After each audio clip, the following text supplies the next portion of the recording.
இரட்சகருமாகிய கர்த்தராகிய இயேசு கிறிஸ்துவின் நாமத்தினாலே இந்த நல்ல வேலைக்காய் நான் உங்களை வாழ்த்தி வரவிருக்கிறேன். கர்த்தர் உங்களுக்கு ஆசீர்வாதத்தை அளவில்லாமல் கொடுத்து ஆசீர்வதிப்பாராக. அல்லேலூயா, அல்லேலூயா. கர்த்தர் நல்லவர். அவர் ஒருபோதும் தம்மை நம்புகிற பிள்ளைகளை கைவிட மாட்டார். அல்லேலூயா. ஜீவனுள்ள நாளெல்லாம் நன்மையும் கிருபையும் நம்மை தொடரும் என்று வேத வாக்கியத்தின்படி கர்த்தருடைய நன்மைகளும் கர்த்தருடைய ஆசீர்வாதங்களும் கர்த்தருடைய கிருபையும் கர்த்தருடைய பாதுகாப்பும் நம்மை ஜீவனுள்ள உயிரோடு இருக்கும் நாட்கள் எல்லாம் நம்மை அது பின்பற்றி வந்து கொண்டே இருக்கும். அல்லேலூயா, அல்லேலூயா. நம்ம ஆண்டவருக்கு ஜீவனுள்ள நாளெல்லாம் நன்றி செலுத்தி கொண்டே இருக்க வேண்டும். நம்ம ஜீவனுள்ள நாளெல்லாம் கர்த்தரை உயர்த்தி துதித்து கொண்டே இருக்க வேண்டும். கர்த்தரை துதிக்கிற துதி எக்காலத்திலும் நம்முடைய வாயில் இருக்க வேண்டும். கர்த்தருக்கு பயப்படுகிற பயம் எப்பொழுதும் நம்முடைய கண்களுக்கு முன்பாக இருந்து கொண்டே இருக்க வேண்டும். அல்லேலூயா. தேவனை முழு இருதயத்தோடும் முழு ஆன்மாவோடும் நம் ஆண்டவரை தொழுது கொள்ள வேண்டும். ஏனென்று சொன்னால் நம்முடைய ஆண்டவர் ஆராதனைக்குரிய நாயகர். அல்லேலூயா. அவரை நம்பி நம்ம விண்ணப்பம் செய்தால் நம்முடைய விண்ணப்பங்கள் ஒரு நாளும் வீண் போகாது. அவருடைய பாதத்திலே நாம கண்ணீர் வடித்தோம் என்று சொன்னால் நம்முடைய கண்ணீர் ஒரு நாளும் வீணாய் போகாது. ஒரு சொட்டு கண்ணீர் தேவனுடைய பாதத்தில் வடித்தாலும் அந்த கண்ணீருக்கு நிச்சயமாக நல்ல பதில் உண்டு. அல்லேலூயா. ஆண்டுடைய பாதத்துல வடிக்கிற கண்ணீருக்கு என்னென்றைக்கும் உங்களுக்கு பதில் உண்டு.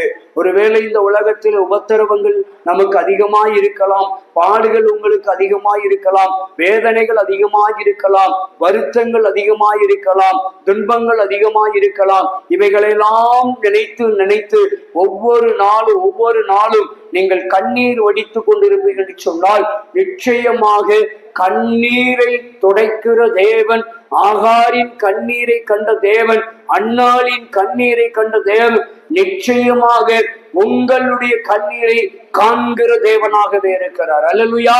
நிச்சயமாக கண்ணீரை துடைக்கிறவர் கண்ணீரை துடைத்து ஆசீர்வாதத்தை கட்டளையிடுவார். அல்லேலூயா. ஆண்டவரை எப்பொழுதும் எல்லாவற்றிலும் எல்லா சூழ்நிலையிலும் அவரை நாம் என்ன செய்து கொள்ள வேண்டும்? உறுதியாக பற்றி கொள்ள வேண்டும். அல்லேலூயா. ஆண்டவரை மாத்திரம் என்ன நடந்தாலும் சரி ஆண்டவரை பற்றி கொள்ள வேண்டும்.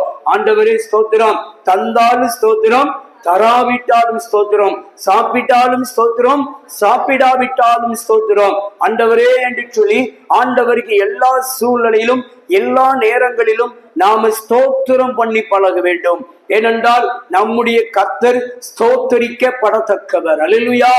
ஆராதனைக்குரிய நாயகர், தொழுகை செய்வதற்குரிய தெய்வம். அல்லேலூயா. ஒரே மெய்யான தெய்வம் யார் என்று சொன்னால் இயேசு கிறிஸ்துவே அல்லாமல் வேறொரு தேவன் நமக்கு இல்லை என்று பரிசுத்த வேதம் அழகாக நமக்கு சுட்டி காட்டுகிறது. அல்லேலூயா. பரிசுத்த வேதத்தை பின்பற்றி பரிசுத்த வார்த்தைகளை நம்பி பரிசுத்த வேத வசனங்களை விசுவாசித்து ஆண்டவராகிய இயேசு கிறிஸ்துவை சொந்த இரட்சகராய் எவரெல்லாம் ஏற்றுக்கொள்ளுகிறார்களோ அவர்களெல்லாம் தெய்வ ஜனம், அவர்களெல்லாம் ஆசீர்வதிக்கப்பட்ட ஜனம், அவர்களெல்லாம் தேவனுடைய புத்திரர்கள் என்று எண்ணப்படுகிறார்கள். அல்லேலூயா. அதனால நம்ம அப்பாவை ஒரு நாள் விட்டுவிடக் கூடாது. அவருடைய பாதத்தில் உட்கார ஆரம்பித்தால், அவருடைய பாதத்தில் காத்திருக்க ஆரம்பித்தால், கழுகுகளைப் போல பலனை இழந்து சகலத்தை இழந்து பாறையிலே உயர்ந்த பாறையிலே போய் காத்திருக்கிற கழுகுகளைப் போல நாமளும் உன்னதமான நமக்கு ஸ்தோத்திரம் கண்மலையம் கிறிஸ்துவனுடைய பாதத்துமே நாமளும் காத்திருந்தோம் என்று சொன்னால் எப்படி அந்த கழுகு காத்திருந்த பின்பு சில காலங்களுக்கு பின்பு ஒரு புது பலனை பெற்றுக்கொண்டு ஒரு புது பலனை அடைந்து மறுபடியும் புதுப்பிக்கப்பட்ட நிலையிலே பறக்கிறதோ அதே போல கண்மலையாம் கிறிஸ்துவின் பாதத்திலே காத்திருக்கிற நமக்கும் ஒரு புது பலன் உண்டாகும். அல்லேலூயா. புதுமையான ஒரு ஆரோக்கியத்தை உண்டு பண்ணுவார், ஒரு சௌக்கியத்தை உண்டு பண்ணுவார். எப்பேற்பட்ட நோயா இருந்தாலும், எப்பேற்பட்டதான வியாதியா இருந்தாலும், எந்த விதமான கடன் சுமையா இருந்தாலும் தேவனாகிய கர்த்தர் அவைகளை நம்மை விட்டு அகற்றுவதற்கு ஒரு புது பலனை தருவார், புது நம்பிக்கையை தருவார், புது விசுவாசத்தை தருவார். ஆண்டவராகிய இயேசு கிறிஸ்து நமக்குரிய ஆசீர்வாதங்களை, நமக்குரிய சுகத்தை, நமக்குரிய பாதுகாப்பை நிச்சயமாக புதுப்பிக்க வல்லவராயிருக்கிறார். அல்லேலூயா. நம்முடைய ஆசீர்வாதத்தை இழந்திருக்கலாம், பலனை இழந்திருக்கலாம், நம்பிக்கை இழந்திருக்கலாம், விசுவாசத்தை இழந்திருக்கலாம். ஒருவேளை இப்படிப்பட்ட இழப்புல இருக்கிற நீங்களும் நானும் மறுபடியும் கண்மலையாம் கிறிஸ்துவின் பாதத்திலே வந்து காத்திருப்போம் என்று சொன்னால் கழுகுகளை போல புது பலனை அடைய முடியும். ஒரு உயர்ந்த ஸ்தானத்தை நீங்களும் நான் அடைய முடியும். ஒரு உயர்வை காண்பதற்கு தேவனுடைய பாதத்திலே காத்திருப்போம் என்று சொன்னால் கழுகுக்கு ஒரு புது பலன் கொடுத்தது போல உங்களுக்கு, உங்கள் பிள்ளைகளுக்கு, உங்கள் குடும்பத்திற்கு, உங்கள் வாழ்க்கையில ஒரு புதிய அத்தியாயத்தை கர்த்தர் தொடங்க முடியும். அல்லேலூயா. அவரால் மட்டும்தாங்க புதிய காரியத்தை செய்ய முடியும். வெளிப்படுத்தல் 21:5 சொல்லுகிறது, இதோ நான் சகலத்தையும் புதிதாக்குறேன் என்று ஆண்டவர் வாக்கு கொடுத்திருக்கிறார். ஒரு நாள் இந்த வானம் புதிய வானமாய் மாறப்போகிறது. பழைய வானம், பழைய பூமி எல்லாம் ஒளிந்து போய் புதிய வானம், புதிய பூமி தோன்ற போகிறது. புதிய ராஜ்யம் தோன்ற போகிறது. அழிவில்லாத ஒரு சமாதானம் உள்ள ஒரு ராஜ்யம் தோன்ற போகிறது. சகலத்தையும் புதியதாக்க போகிறார். அல்லேலூயா. அப்படிப்பட்ட தெய்வம் நம்முடைய வாழ்க்கையிலையும் சகலத்தையும் புதுப்பிக்க வல்லவர். நம்முடைய குடும்பத்திலே சகலத்தையும் புதுப்பிக்க வல்லவர். ஊழியத்திலே சகலத்தையும் புதுப்பிக்க வல்லவர். நம்முடைய காரியங்களை சகலத்தையும் புதுப்பித்து தேவன் கழுகுக்குண்டான ஒரு புது பலனை நமக்கு நிச்சயமாய் தருவார். அல்லேலூயா. வசனத்தை வாசிப்போமா? பாருங்க, 18வது வசனம் 72ஆம் சங்கீதத்திலே 18வது வசனம் சொல்லுகிறது, இஸ்ரவேலின் தேவனாயிருக்கிற கர்த்தராகிய தேவனுக்கு எப்போது என்ன உண்டாவதாக? ஸ்தோத்திரம் உண்டாவதாக என்று சொல்லி, நீங்களும் நான் இஸ்ரவேலின் தேவனாகிய கர்த்தர், ஆபிரகாமின் தேவனும் ஈசாக்கின் தேவனும் யாக்கோபின் தேவனுமாகிய அந்த சர்வ வல்லமையுள்ள தெய்வத்தை நீங்களும் நானும் இயேசு கிறிஸ்துவின் நாமத்தின் மூலமாய் எப்பொழுதும் பரிசுத்த ஆவியானுடைய உதவியோடு துதித்துக் கொண்டே இருப்போம் என்றால், ஸ்தோத்தரித்துக் கொண்டே இருப்போம் என்றால், அவர் நம்முடைய வாழ்க்கையில் என்ன செய்வாராம் கீழே எழுதுகிறார். அவரே நமக்கு என்ன செய்கிறவர்? அதிசயங்களை செய்கிறவர். அல்லேலூயா. காலையில நம்ம பார்த்தோம், ஆண்டவர் ஆசீர்வாதத்தை குறித்து பார்த்தோம். 4 பேருடைய வாழ்க்கையில் அதிசயங்களை செய்தார். 1, ஆபிரகாமுடைய வாழ்க்கையில் அதிசயம் செய்தார். 2வது, சிறைச்சாலையில் இருந்த யோசேப்பினுடைய வாழ்க்கையில அதிசயங்கள் செய்தார். ஆபிரகாமுக்கு எப்படி அதிசயம் செய்தார்? குழந்தை இல்லாத சூழ்நிலையில ஆண்டவர் ஈசாக்கை கொடுத்து அதிசயத்தை நிகழ்த்தினார். அதே போல சிறைச்சாலையில அடிமைத்தனத்திலிருந்து சிறைப்படுத்தப்பட்டு போலியாக வழக்கு பதிவு செய்யப்பட்டு சிறைச்சாலையில் இருந்த யோசேப்பை கர்த்தர் விடுவிக்கிறது மாத்திரமல்ல, அவன் வாழ்க்கையில எகிப்தின் அதிபதியாக மாறுவதற்கேற்ற ஒரு அதிசயத்தை செய்தார். அல்லேலூயா. அது மாத்திரமல்ல, நாம ஸ்தோத்திரம் 3வது ஒரு காரியம் என்ன பார்த்தோம்?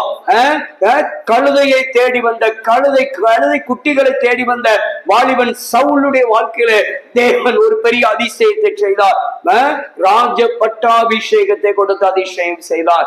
4வதாக சாரிபாத் விதவை குறித்து பார்த்தோம். ஸ்தோத்திரம். அவருடைய வாழ்க்கையில பஞ்ச காலம் முழுவதுக்கும் எண்ணெயும் மாவும் வற்றி போகாதபடிக்கு அதிசயங்களை செய்தார். அதே தேவனாகிய கர்த்தர் இன்றைக்கு அவரை ஸ்தோத்தரிக்கிற உங்களுக்கு, அவரை ஸ்தோத்தரிக்கிற உங்கள் குடும்பத்துக்கு, அவரை ஸ்தோத்தரிக்கிற உங்க பிள்ளைகளுக்கு, அவரை ஆராதிக்கிற, அவரை தொழுது கொள்ளுகிற, அவரையே தேவன் என்று அறிந்திருக்கிற, அவரையே தேவன் என்று சார்ந்திருக்கிற, எனக்காகவே தன் ஜீவனை கொடுத்து எனக்காகவே என் பாவ சாபங்களை சுமந்து தீர்த்த இயேசு கிறிஸ்துவே என் சொந்த இரட்சகர் என்று ஸ்தோத்திரம் செய்து கொண்டிருக்கிற உங்களுக்கு ஆண்டவராகிய இயேசு கிறிஸ்து நிச்சயமாய் அதிசயங்களை செய்வார். நிச்சயமாய் அதிசயங்களை செய்து உங்கள் கண்ணீரை துடைப்பார். நிச்சயங்களாய் அதிசயங்களை செய்து உங்கள் வேதனையை மாற்றுவார். அல்லேலூயா. அவர் அதிசயங்களை செய்கிறவர். மீகா 7:15 சொல்லுகிறது. மீகா 7ஆம் அதிகாரத்திலே 15வது வசனம் சொல்லுகிறது, உன்னை அதிசயங்களை காண செய்வேன் என்று ஆண்டவர் சொல்லியிருக்கிறார். அல்லேலூயா.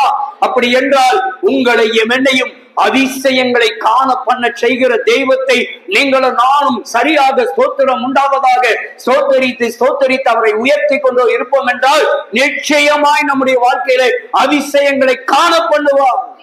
இன்றைக்கு என்ன நிலைமையிலவனாலும் இருக்கலாம். நாம ஒருவேளை நீங்க எவ்வளவு பெரிய சூழ்நிலையில இருந்தாலும், ஐயோ என் வாழ்க்கையில மாற்றம் இல்லை, என் வாழ்க்கையில முன்னேற்றம் இல்லை, என் வாழ்க்கையில ஆண்டவரே ஆசீர்வாதம் இல்லை, வறுமை, வெறுமை, தரித்திரம், கடன், கண்ணீர், கவலை, வியாதி, நோய் என்று சொல்லி கண்ணீரோடு வேதனையோடு துன்பத்தோடு வாழ்ந்து கொண்டிருக்கலாம். ஆனால் கர்த்தர் சொல்லுகிறார், இவைகளின் மத்தியிலே உன்னை அதிசயங்களை காண பண்ணுவேன். நிச்சயமாய் தேவனாகிய கர்த்தர் உங்களுடைய வாழ்க்கை தரத்தை உயர்த்துவார், உங்கள் பொருளாதார தரத்தை உயர்த்துவார். ஏனெனில் ஆண்டவர் உங்களுக்கு அதிசயங்களை செய்வேன் என்று வாக்கு கொடுத்திருக்கிறார். மனுஷன் சொல்லல. அல்லேலூயா. மனுஷன் உங்களை நீங்க உயர்ந்த வாழ்க்கை வாழ்வதற்கு நான் உங்களுக்கு ஊக்கப்படுத்துவேன், உங்களுக்கு உதவியா இருப்பேன், உங்களுக்கு துணையா இருப்பேன்னு சொல்லிட்டு இடையில உருவிட்டு ஓடிடுவான். ஆனா கர்த்தர் ஒருவர் மாத்திரம்தான் எப்பொழுது நம்ம கூடவே இருக்கிறவர், மரண பரியந்தம் நமக்கு நடத்துகிறவர். நம்ம உயிரோடு இருக்கும் நாட்கள் எல்லாம் நம்ம கூடவே இருக்கிறவர். உலகத்தின் முடிவு பரியந்தம் என்று ஆண்டவர் வாக்கு கொடுத்திருக்கிறார். மத்தேயு 28ஆம் அதிகாரத்திலே ஆண்டவர் கடைசியாக சொல்லுகிற பொழுது, இதோ உலகத்தின் முடிவு பரியந்தம் சகல நாட்களிலும் நான் உங்களோடு கூட இருக்கிறேன். நம்ம கூடவே இருப்பாருங்க. இந்த உலகத்துல அநேகர் நம்ம கூட இருக்க முடியாது, ஓடி போயிடுவாங்க. சூழ்நிலை அவர்களை நம்மை விட்டு பிரித்து விடும், சூழ்நிலை நம்மை விட்டு அவர்களை விலகி போக செய்துவிடும். ஆனால் நம்ம கூடவே ஒருத்தர் இருக்க முடியுமானால் அது கர்த்தராகிய இயேசு கிறிஸ்து மாத்திரம்தான். அல்லேலூயா. அவர் ஒருவர் மாத்திரம்தான். சகல நாட்களிலும் அவரை குறித்து வேதம் சொல்லுகிறது, பரிசுத்த வேதம் அவரை குறித்து அழகாக பரிந்துரை செய்கிறது. அவர் மரண பரியந்தம் நம்மை நடத்துகிறவர். அதனாலதான் நமக்கு பரிசுத்த வேதம் பரிந்துரைக்கிறது, உன்னதமானவருடைய மறைவில் இருக்கிறவர் சர்வ வல்லவருடைய நிழலில் தங்குவான். தங்க முடியும். அல்லேலூயா. அவர் தாங்க ஸ்தோத்தரிக்கப்படத்தக்கவர். மனுஷனுக்கு இன்னைக்கு என்ன ஆயிட்டு, புகழ் மாலை செலுத்த வேண்டிய காலமாய் போச்சு. மனுஷனுக்கு புகழ் மாலை செலுத்தக்கூடாது, மனுஷனை உயர்த்தக்கூடாது, மனுஷனை புகழக்கூடாது. கர்த்தர் ஒருவரே புகழுக்குரியவர், கர்த்தர் ஒருவரே எல்லா மகிமைக்கும் உரியவர், கர்த்தர் ஒருவரே கனத்துக்குரிய தெய்வம். அல்லேலூயா. அவரை மாத்திரம்தான் புகழ வேண்டும், அவரை மாத்திரம்தான் பெருமை பாராட்ட வேண்டும், அவரை மாத்திரம்தான் உயர்த்த வேண்டும். ஆனால் இன்றைக்கு உலகம் எப்படி போய் கொண்டிருக்கிறது? உலகத்துடைய மனிதர்களையும், உலகத்துடைய சட்ட திட்டங்களையும், உலக ஐஸ்வர்யத்தையும், உலகத்திலே பெருமைகளை, உலகத்தின் காரியங்களின் பெருமை பாராட்டுகிறார்கள். தாவீது 20ஆம் சங்கீதத்திலே சொல்லுகிறார்கள், அவர் சிலர் ரதங்களை குறித்தும் சிலர் குதிரைகளை குறித்தும் மேன்மை பாராட்டுகிறார்கள், நாங்களோ எங்கள் தேவனாகிய கர்த்தரை குறித்து மேன்மை பாராட்டுகிறோம் என்று சொல்லி சங்கீதம் 20 தெளிவாக சொல்லுகிறார். அதிசயங்களை செய்கிறவரை மாத்திரம்தான் நீங்களும் நானும் மேன்மை பாராட்ட வேண்டும். அல்லேலூயா. நம்ம மனுஷன் என்ன செய்யக்கூடாது, மேன்மை பாராட்டக்கூடாது. அல்லேலூயா. ஏன்னா பேதுரு யோவானும் தேவாலயத்துக்கு போனாங்க. அப்போ அந்த சப்பானியாய் பிறந்த இருந்த அலங்கார வாசலில் இருந்தவன் பேதுருகிட்ட இருந்தும் யோவான்கிட்ட இருந்து ஏதாவது கிடைக்கும் என்று சொல்லி ரொம்ப எதிர்பார்ப்போடு இருந்தான். ஆனா அவங்க கிட்ட இருந்து ஒண்ணு கிடைக்கல, அவங்க கிட்ட இருந்து உலகத்துக்குரிய காரியம் ஒண்ணு கிடைக்கல. ஆனா இந்த உலகத்தால கொடுக்க முடியாத ஒன்றை அவர்களை பயன்படுத்தி கர்த்தர் கொடுத்தார். இந்த உலகம் கொடுக்க முடியாத ஒரு அற்புதத்தை, அதிசயத்தை தேவனாகிய கர்த்தர் அந்த அலங்கார வாசலில் இருந்த அந்த முடவனுக்கு தேவன் செய்தார். அதிசயத்தை என்னவென்றால், எழுந்து நட என்று சொன்ன உடனே சப்பானியாயிருந்த அவன் எழுந்து நடந்தான். காரணம், தேவன் அங்கே அதிசயங்களை செய்து காண்பித்தார். அல்லேலூயா. வீதியிலே உட்கார்ந்து பிச்சை எடுத்துக் கொண்டிருந்த பரிதிமே என்ற ஒரு குருடனுக்கு யார் எல்லாரும் இயேசு வருகிறாய், இன்னைக்கு வித்தியாசமாக இருக்கிறது என்று சொல்லி, வித்தியாசமா கூட்டம் இருக்கிறது என்று சொல்லி ஒருவேளை அவன் நினைத்திருக்கலாம். இன்னைக்கு நிறைய நமக்கு வசூலாகும் கூட நினைத்திருக்கலாம். ஆனால் இந்த உலகம் கொடுக்க முடியாத நன்மைகளை என் தேவனாகி கர்த்தர் அந்த பரிதிமையுடைய கண்ணை திறந்து அதிசயம் செய்தார். அல்லேலூயா. அதிசயங்களை செய்கிறவர். மருத்துவர்களால் முடியாது, மருந்துகளால் முடியாது சில நேரங்களிலே, ஆனால் கர்த்தரால் அதிசயம் செய்ய முடியும். அல்லேலூயா. காலின் கட்டை அவிழ்க்க அவரால் முடியும், கைகளின் கட்டை அவரால் அவிழ்க்க முடியும், காதுகளின் கட்டை அவரால் அவிழ்க்க முடியும், வாயின் கட்டை அவரால் அவிழ்க்க முடியும், கண்களின் கட்டை அவரால் அவிழ்க்க முடியும், கழுத்தின் கட்டுகளை அவரால் அவிழ்க்க முடியும். சரீரத்தில் என்னென்ன வியாதிகள் கட்டப்பட்டிருக்கிறீர்களோ அத்தனை கட்டுகளை கர்த்தராகிய இயேசு கிறிஸ்து அதிசயங்களை செய்து அத்தனை கட்டுகளை அவிழ்த்து விடுவார். அல்லேலூயா. அவரே ஸ்தோத்திரிக்கப்பட்டவர். அந்த ஸ்தோத்திரிக்கப்பட்ட தெய்வத்தை நாம் அதிகமாய் ஸ்தோத்திரம் செலுத்துகிற பொழுது நம்முடைய வாழ்க்கையிலே அவர் அதிசயங்களை செய்கிறவர். ஆண்டவர் சொல்லுகிறார், என் அன்பு தெய்வ பிள்ளைகளே, சங்கீதம் 72:18 படி இஸ்ரவேலை தேவனாய் இருக்கிற கர்த்தராகிய தேவனுக்கு ஸ்தோத்திரம் உண்டாவதாக. அவரே என்ன செய்கிறவர்? அதிசயங்களை செய்கிறவர். மீகா 7:15 சொல்லுகிறது, அவர் உங்களை அதிசயங்களை காண பண்ணுகிறவர். நிச்சயமாய் கைவிட மாட்டார். நிச்சயமாய் நம்மளை கைவிட மாட்டார். நிச்சயம் ஒரு நாள் உங்க வாழ்க்கையில அதிசயங்களை செய்வார்.